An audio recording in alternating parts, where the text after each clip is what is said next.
प्रयोगशाला परिचारक भर्ती परीक्षा के इस वीडियो में हम फिजिक्स के क्वेश्चंस का रैपिड रिवीजन करेंगे, क्विक रिवीजन करेंगे। यह रैपिड रिवीजन सीरीज का पार्ट 6 है। चलिए स्टार्ट करते हैं।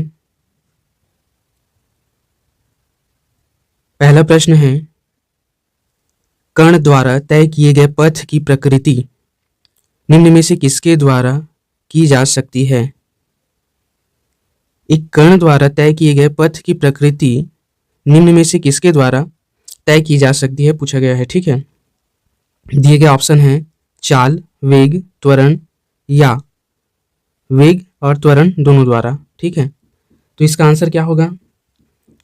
इसका आंसर है ऑप्शन डी, वेग और त्वरण दोनों द्वारा किसी कण के द्वारा तय किए गए पथ की प्रकृति को निर्धारित किया जा सकता है।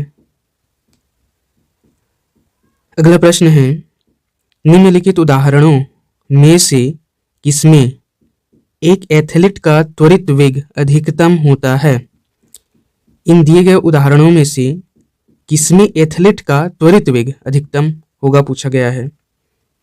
दिए गए ऑप्शन हैं एक आयताकार पथ पर दौड़ने से, एक षष्ठकोणीय पथ पर दौड़ने से, एक अष्टकोणीय पथ पर दौड़ने से या एक वृत्ताकार पथ पर दौड़ने से एक एथलीट का त्वरित वेग अधिकतम होगा। किस पथ पर दौड़ने से एक एथलीट का त्वरित वेग अधिकतम होगा? इसका आंसर है ऑप्शन नंबर डी, एक वृत्ताकार पथ पर दौड़ने से एक एथलीट का जो त्वरित वेग है वह अधिकतम होगा।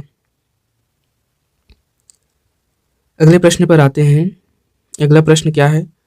कोणीय विस्थापन के परिवर्तन की दर को क्या कहते हैं?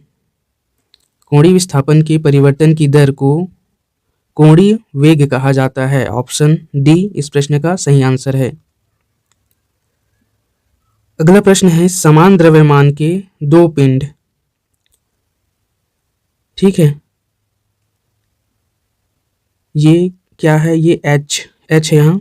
ठीक है, एच ऊंचाई की छत से एक के बाद एक गिराई जाती है। ठीक है, उनके मध्य समय के सापेक्ष दूरी का अंतराल होगा। ठीक है, एक समान द्रव्यमान के दो पिंड है। मान लो एक पिंड ए है और एक पिंड बी है। ठीक है, अब इसे समान ऊंचाई की छत से, ठीक है, ये समान ऊंचाई एच है कि एक छत है, इससे एक के बाद एक ऐसे गिराया जाता है। ठीक है, ए को पहले गिराया, उसके बाद बी को गिराया। ठीक है, तब उनके मध्य समय के सापेक्ष, समय मतलब टी के सापेक्ष दूरी का अंतराल क्या होगा पूछा गया है। सदैव समान होगा, बढ़ेगा, घटेगा, शून्य होगा?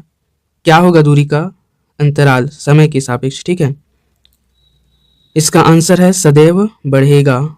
समय के सापेक्ष दूरी हमेशा क्या होगी? बढ़ेगी। ठीक है, ये एक पिंड से दूसरे पिंड की दूरी, ठीक है, अगर हम इसे एक ए पिंड मानते हैं और इसे एक पिंड बी मानते हैं तो इनके बीच की दूरी टी समय के सापेक्ष क्या होगी? हमेशा बढ़ेगी। ठीक है, बढ़ेगी। ये दूरी हमेशा क्या होगी? बढ़ेगी। अगला प्रश्न क्या है? अगला प्रश्न है, त्वरण ऋणात्मक होने पर किसी पिंड का वेग, त्वरण को अगर ऋणात्मक कर दिया जाए तो किसी पिंड का वेग में क्या परिवर्तन आता है ये पूछा गया है। नियत रहेगा, शून्य होगा, बढ़ेगा, घटेगा? इसका आंसर है अगर त्वरण को ऋणात्मक कर दिया जाए तो किसी पिंड का वेग क्या होगा? घटेगा। ठीक है, ऑप्शन डी इस प्रश्न का सही आंसर है। अगला प्रश्न, मुक्त रूप से गिरने के दौरान पिंड किस स्थिति में होता है? अगर कोई पिंड मुक्त रूप से गिर रहा है, स्वतंत्रता पूर्वक गिर रहा है, ठीक है, अगर पहली बात मुक्त रूप से आया या फिर स्वतंत्र रूप से गिरने की कंडीशन आया तो उस कंडीशन में यह हमेशा निर्वात की बात कर रहा होगा। ठीक है, तो पिंड किस स्थिति में होगा? जब कोई पिंड को निर्वात में गिराते हैं तो वह पिंड किस स्थिति में होता है? वह हमेशा भारहीनता की स्थिति में होता है। ठीक है, जब कोई ग्रेविटेशनल फोर्स काम ही नहीं कर रहा है तो वह हमेशा कैसे कहाँ रहेगा, भारहीनता की स्थिति में रहेगा, निर्वात में। अगर निर्वात बोला, मुक्त रूप से गिरने की अवस्था बोला, स्वतंत्र रूप से गिरने की अवस्था बोला, या ग्रेविटेशनल फोर्स को जीरो बताया, ठीक है, उस स्थिति में वह पिंड भारहीनता की स्थिति में रहेगा। वेट इक्वल टू जीरो होगा उसका। मास को जीरो मत कर देना, क्योंकि मास किसी पिंड की संहिता होती है, ठीक है, उस मास में कोई परिवर्तन नहीं होता, लेकिन वेट क्या हो जाता है, जीरो हो जाता है। वेट का फार्मूला पता है ना, वेट क्या होता है, वेट होता है द्रव्यमान गुणित त्वरण गुणित वित्वरण। ठीक है, अगर त्वरण को जीरो कर दें तो ये तो वेट क्या हो जाएगा, जीरो हो जाएगा, लेकिन मास हमेशा वह उस पिंड की मास हमेशा सेम रहेगी। ठीक है, वेट जीरो हो जाएगा, तो वेट बोले तो जीरो हो जाएगा, लेकिन मास बोले तो वह अपरिवर्तित रहेगा। ठीक है, अगले प्रश्न पर आते हैं। समय के साथ विस्थापन में परिवर्तन की दर को क्या कहते हैं? समय के साथ विस्थापन में परिवर्तन की दर को क्या कहते हैं? इसे वेग कहा जाता है। वेग का फार्मूला क्या होता है, विस्थापन बटे समय। ठीक है, समय के साथ विस्थापन में परिवर्तन की दर ही तो वेग कहलाती है। ठीक है, अगर चाल की बात करें, ठीक है, अगर यहाँ चाल की बात करता तो ये क्या हो जाता, विस्थापन की जगह दूरी हो जाता। ठीक है, दूरी बटे समय हो जाता। अगर वेग कह रहा है तो यहाँ दूरी की जगह विस्थापन आएगा। ठीक है, ये अंतर होता है चाल और वेग में। अगला प्रश्न, वेग और समय के बीच संबंध दर्शाने वाला समीकरण निम्न में से कौन सा है? हमने पिछले किसी पार्ट में गति के दूसरे समीकरण, सेकेंड लॉ की बात की थी। ठीक है, उसमें किसके किसके बीच संबंध को दर्शाया गया था? उसमें स्थान और समय के बीच संबंध को दर्शाया गया था गति के दूसरे नियम में। गति के पहले नियम में वेग और समय के बीच संबंध को दर्शाया जाता है, फर्स्ट लॉ में। ठीक है, ये याद रखना, गति का दूसरा नियम स्थान और समय के बीच संबंध को प्रदर्शित करता है, लेकिन गति का पहला नियम वेग और समय के बीच संबंध को प्रदर्शित करता है। ठीक है, अब आते हैं प्रश्न पर। वेग और समय के बीच संबंध दर्शाने वाला समीकरण निम्न में से कौन सा है? ये तो हम जान चुके हैं कि वेग और समय के बीच गति का फर्स्ट नियम संबंध को प्रदर्शित करता है। अब गति का फर्स्ट नियम का समीकरण क्या है, ये आपको पता होना चाहिए। गति के फर्स्ट नियम का समीकरण होता है v equal to u plus a t, option D. ठीक है, इस प्रश्न का सही आंसर है v equal u plus a t. गति का पहला समीकरण है। यह गति का पहला समीकरण वेग और समय के बीच संबंधों को प्रदर्शित करता है। यह इंपॉर्टेंट प्रश्न है। ठीक है, अगला प्रश्न है, वेग और समय का गुणनफल क्या होता है? वेग और समय का गुणनफल क्या होता है? इसका आंसर आप हमें कमेंट में दीजिए। चलिए मैं बता देता हूँ। वेग और समय का गुणनफल क्या होता है? विस्थापन होता है। ठीक है, अगर आप वेग के फॉर्मूले को जानते हैं, ठीक है, तो क्या होता है, विस्थापन बटे समय, या विस्थापन बटे समय। यदि वेग होता है तो वेग गुणित समय बराबर क्या होगा, विस्थापन होगा। अगला प्रश्न चैप्टर 4 प्रक्षेप्य गति से लिया गया है। ठीक है, चैप्टर 4 के प्रश्नों में आगे बढ़ते हैं। चैप्टर 4 क्या है, प्रक्षेप्य गति। अगर हम प्रश्न की बात करें तो प्रश्न क्या है, एक गेंद बी क्षैतिज रूप से फेंकी जाती है। क्षैतिज रूप से फेंकी जाती है। अगर हम इसे एक ग्राफ माने, ठीक है, ये हॉरिजॉन्टल और ये वर्टिकल है। अब इसे क्षैतिज रूप से फेंका गया बोल रहा है, क्षैतिज रूप से फेंकी जाती है, तथा दूसरी गेंद B2, ठीक है, ये B1 हो गया और ये B2, ठीक है, मात्र उतनी ही ऊंचाई से छोड़ी जाती है। अब B2 को, जो दूसरी गेंद है, उसे उतनी ही ऊंचाई से छोड़ी जाती है ताकि वर्टिकली गिरे। अनुदैर्ध्य मतलब ये वर्टिकल लाइन है, ये वर्टिकली गिरे, ऐसी गिरे। ठीक है, यह देखा गया है कि अब क्या देखा गया है, अगर एक गेंद को क्या है, क्षैतिज दिशा में फेंका जाता है और दूसरी गेंद को वर्टिकली रूप से गिराया जाता है, ठीक है, तो उनके बीच क्या देखा गया है, पूछा गया है, ठीक है। दिए गए ऑप्शन क्या है? पहले B1 भूमि पर पहुंचती है या पहले B2 भूमि पर पहुंचती है। तीसरा ऑप्शन है दूसरी गेंद की तुलना में B1 भूमि पर पहुंचने में 2 गुना समय लेती है। अगला ऑप्शन है B1 और B2 दोनों ही एक साथ भूमि पर पहुंचती है। इसका आंसर क्या होगा? इसका आंसर है B1 और B2 दोनों ही एक साथ भूमि पर पहुंचेगी, ठीक है। क्यों पहुंचेगी एक साथ भूमि पर? कंडीशन बोला गया था, अगर हम इसे हॉरिजॉन्टल माने और इसे वर्टिकल माने तो हॉरिजॉन्टल से जो गेंद फेंकी जा रही है, ठीक है, ये अधिकतम ऊंचाई मान लेते हैं इसको h, ठीक है, अधिकतम ऊंचाई यहाँ पर h आएगा। और दूसरी गेंद को, ठीक है, ये B1 गेंद है और दूसरी गेंद को जब यह पहली गेंद B1 अधिकतम ऊंचाई पर पहुंच जाता है तब इसी ऊंचाई से, ठीक है, दूसरी गेंद B2 को नीचे गिराया जाता है, ठीक है, नीचे गिराया जाता है। तो पहली गेंद और दूसरी गेंद दोनों के लिए जो ऊंचाई होगा वो क्या होगा? समान होगा, ठीक है। इसलिए अब ये क्वेश्चन क्या बन जाता है, जब दो गेंद को समान ऊंचाई से नीचे गिराया जाता है तब वह समान समय में फर्श को छुएगा या भूमि को छुएगा, ठीक है। इसीलिए B1 और B2 दोनों ही एक साथ भूमि पर पहुंचती है, ये वाला ऑप्शन सही हो जाएगा। अगला प्रश्न है, एक शिकारी वृक्ष पर लटक के एक बंदर के सिर को लक्ष्य करके गोली चलाता है। गोली चलाने के ठीक समय बंदर कूद जाता है। गोली चलाने के समय बंदर क्या हो जाता है? कूद जाता है, ठीक है। वैसी दिशा में गोली, उस दशा में ये दशा है, ठीक है, दशा मतलब स्थिति, ठीक है। उस स्थिति में गोली पर क्या प्रभाव पड़ेगा ये बताना है। बंदर के सिर में छेद कर देगी गोली, बंदर के सिर के ऊपर से चली जाएगी गोली, बंदर के सिर के नीचे चली जाएगी गोली, या बंदर के सिर को छेद भी सकती है और नहीं भी सकती है, ठीक है। एक बंदर की कल्पना करना है जो पेड़ पर बैठा है, ठीक है। अब यह पेड़ से क्या करता है? बंदर जब गोली चलाया जाता है ठीक उसी समय वह नीचे कूद जाता है, ठीक है।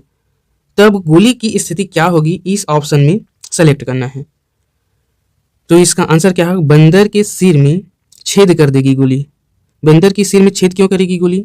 जब कोई व्यक्ति गोली चला रहा है, ठीक है, तो गोली गुरुत्वाकर्षण के बल के प्रभाव में थोड़ा सा नीचे गति करने लगेगा, ठीक है।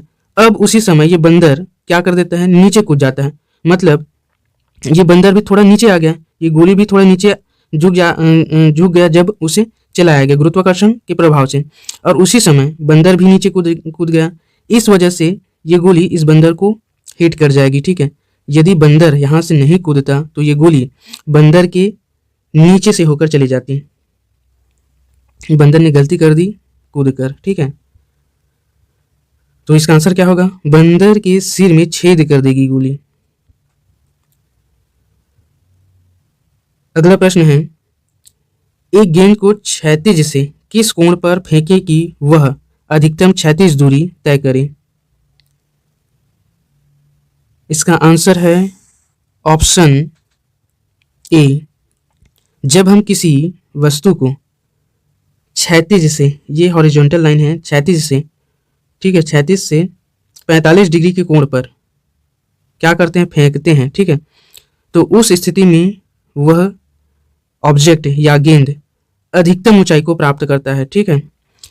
अगर हम क्रिकेट की बात करें, कोई बल्लेबाज, ठीक है, ये कोई बल्लेबाज है, ठीक है, ये इस गेंद को अपने बल्ले से 45 डिग्री के कोण पर जब हिट करता है तो वह गेंद ही सबसे अधिक ऊंचाई को प्राप्त करती है, ठीक है। तो इसका आंसर क्या हो जाएगा? Option number A, 45 degree. अगला प्रश्न क्या है, यदि प्रक्षेप्य के वेग को क्या कर दिया जाए? दोगुना कर दिया जाए तो उसका अधिकतम परास, यदि प्रक्षेप्य वेग को 2 गुना कर दिया जाए, बोल रहा है, ठीक है, प्रक्षेप्य वेग को 2 गुना कर दिया जाए तब उसका क्या पूछा गया है? परास पूछा है, ठीक है। ये प्रक्षेप्य वेग है, इसे कितना कर दिया गया है 2 गुना कर दिया गया है। तब उसका अधिकतम परास पूछा है, आधा हो जाएगा, 4 गुना हो जाएगा, वही रहेगा, 2 गुना हो जाएगा, क्या होगा उसका परास? इसका आंसर है 4 गुना हो जाएगा, ठीक है। उसका परास कितने गुना हो जाएगा? 4 गुना हो जाएगा। ऑप्शन बी, अगर प्रक्षेप्य वेग 2 गुना है तो उसका परास क्या हो जाएगा? 4 गुना हो जाएगा, ठीक। अगला प्रश्न, प्रक्षेप्य का पथ होता है, प्रक्षेप्य का पथ पूछा है। प्रक्षेप्य का पथ कैसा होता है? प्रक्षेप्य का पथ परवलयाकार होता है, ठीक है। परवलयाकार कहने का मतलब है, अगर हम ये ग्राफ बनाएं, ठीक है, ये ग्राफ है, ये हॉरिजॉन्टल है, ये वर्टिकल है, तब परवलयाकार का मतलब है ऐसे टाइप का, ठीक है। ये होता है प्रक्षेप्य का पथ। अगला प्रश्न, यदि एक लड़का समान रफ्तार से चल रही ट्रेन में बैठा हुआ है एवं एक गेंद हवा में फेंकता है तो कौन सी कंडीशन उत्पन्न होगी, इसे बताना है। एक लड़का समान रफ्तार से चल रही ट्रेन में बैठा है और एक गेंद हवा में फेंकता है, तब बताना है कौन सी कंडीशन सही होगा। गेंद उसके सामने आकर गिरेगी, गेंद उसके पीछे आकर गिरेगी, गेंद उसके हाथ में गिरेगी, गेंद वापस नीचे नहीं आएगा। इसका आंसर क्या होगा? गेंद उसके हाथ में गिरेगी, ठीक है। क्यों गिरेगी?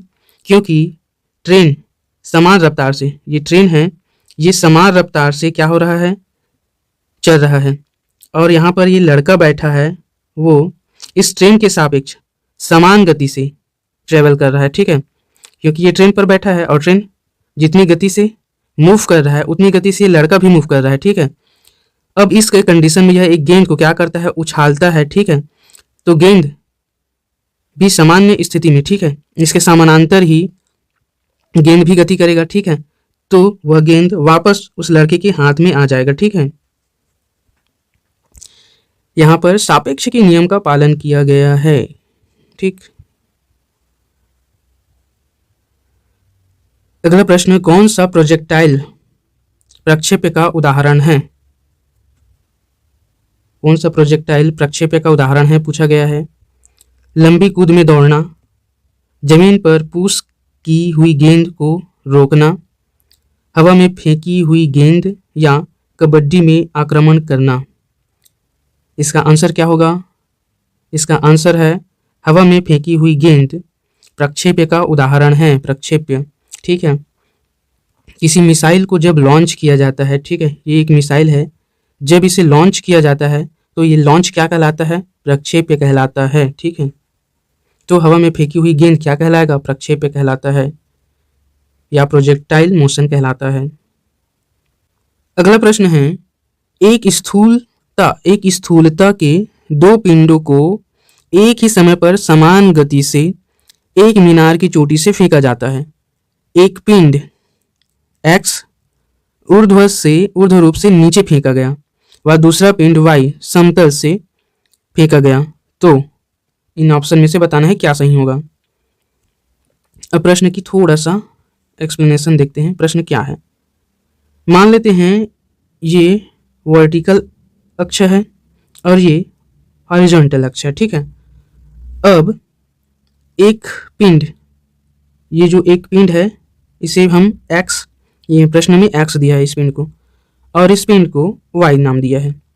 अब बोल रहा है कि ये जो x पिंड है इसे वर्टिकली नीचे गिराया गया है, ठीक है, और दूसरा जो y पिंड है इसे क्षैतिज से नीचे फेंका गया है, ठीक है, क्षैतिज से इस प्रकार की गति करते हुए नीचे फेंका गया है। तब बताना है इन दोनों के गिरने में कौन सा कंडीशन सही होगा। कंडीशन क्या है? कंडीशन है दोनों जमीन पर एक सी गतिज ऊर्जा सहित नीचे पहुंचेगा। x अधिक गतिज ऊर्जा सहित भूमि पर पहुंचता है, y अधिक गतिज ऊर्जा सहित भूमि पर पहुंचता है, या x और y दोनों जमीन पर एक साथ पहुंचते हैं। इसका आंसर क्या होगा? दोनों जमीन पर एक सी गतिज ऊर्जा सहित पहुंचते हैं। ऑप्शन नंबर ए इस प्रश्न का सही आंसर होगा। अगला प्रश्न, एक लड़का रेल में क्या कर रहा है, यात्रा करते हुए एक गेंद जिसकी चाल क्या है, v है, ठीक है, यहाँ टाइपिंग में v मिस्टेक हो गया है। एक गेंद चाल से बाहर फेंका जाता है, किस चाल से बाहर फेंका जाता है, v चाल से बाहर फेंकता है, ठीक है। पृथ्वी सतह पर खड़े लड़के के सापेक्ष गेंद की चाल होगा। अब पूछा गया है पृथ्वी की सतह पर खड़े लड़के के सापेक्ष उस गेंद की चाल क्या होगी। यहाँ दो कंडीशन है, एक लड़का क्या है, ट्रेन पर यात्रा कर रहा है और वो एक क्या पकड़ा है, गेंद पकड़ा है, ठीक है। ये लड़का है, ये क्या पकड़ा है, एक गेंद पकड़ा है। इस गेंद को वह वी चाल से कहाँ फेंकता है, बाहर फेंकता है, ठीक है, वी चाल से बाहर फेंकता है। तब इस वी चाल से आते हुए इस गेंद को पृथ्वी सतह पर ये खड़ा लड़का जब देखेगा तो इस गेंद की गति को वह कैसे अनुभव करेगा, ठीक है, ये पूछा है। ये जो लड़का इस गेंद की गति को देखेगा वह इस लड़के द्वारा फेंके गए, अर्थात इस लड़के के द्वारा जितना वेग इसे प्रदान किया गया है उस वेग से अधिक वेग पृथ्वी पर यह खड़ा लड़का अनुभव करेगा इस गेंद की, ठीक है। क्यों, क्योंकि ये भी क्या, ट्रेन जो है वो भी मान लेते हैं v1 वेग से गति कर रहा है और इस गेंद की अगर हम गति को मान लें तो v2 गति से भी ये गेंद गति कर रहा है। तब जब ये लड़का सापेक्षता के नियम के आधार पर जब ये लड़का इस गेंद को देखेगा तब ये दोनों की गति को अर्थात इस दोनों की गति को एक साथ महसूस करते हुए देखेगा, ठीक है। इसलिए इस गेंद की चाल इस लड़के के लिए इस ट्रेन पर खड़े इस लड़के द्वारा इस गेंद को प्रेषित किए गए v2 वेग से अधिक अनुभव करेगा, ठीक है। तो इस प्रश्न का आंसर होगा v से अधिक अनुभव करेगा पृथ्वी पर खड़ा यह लड़का उस गेंद की चाल को। अगला प्रश्न चैप्टर 5 लिफ्ट उत्तोलक एवं सरल मशीन से लिया गया है। यांत्रिक लाभ ma, भार l और आयास e एक दूसरे से संबंधित है, एक दूसरे से किस प्रकार संबंधित है पूछा गया है। इसका आंसर है यांत्रिक लाभ जो होता है वह आयास का अगर हम इस पर गुणा कर दें तो ये भार के बराबर होता है, ठीक है। भार बराबर क्या होता है, यांत्रिक लाभ गुणित आयास, ये भार होता है। ऑप्शन बी इस प्रश्न का सही आंसर है। अगले प्रश्न पर आते हैं। मशीन के यांत्रिक लाभ अर्थात ma वेग अनुपात vr एवं मशीन की क्षमता यहाँ पर न्यू है, ठीक है, न्यू एवं मशीन की क्षमता न्यू, ठीक है, के बीच क्या संबंध होता है पूछा गया है। इसका आंसर क्या होगा, ये जो है, एक मिनट, जो यांत्रिक लाभ होता है, ठीक है, यांत्रिक लाभ जो होता है वो न्यू इंटू वेग अनुपात vr के गुणनफल होता है, ठीक है। यांत्रिक लाभ जो है वो न्यू मशीन की क्षमता और वेग अनुपात का गुणनफल होता है, ठीक है। ऑप्शन ए इस प्रश्न का सही आंसर है। यांत्रिक लाभ मशीन की क्षमता और वेग अनुपात का गुणनफल होता है। ऑप्शन नंबर ए इस प्रश्न का सही आंसर है। यदि आपका कोई क्वेश्चन है या आपका कोई एडवाइस है तो हमें कमेंट में लिख भेजिए। वीडियो को लाइक, शेयर और चैनल को सब्सक्राइब कर बेल आइकन को प्रेस कर लीजिए ताकि आपको न्यू वीडियो का नोटिफिकेशन मिल सके। मिलते हैं अगले वीडियो में। Have a great day.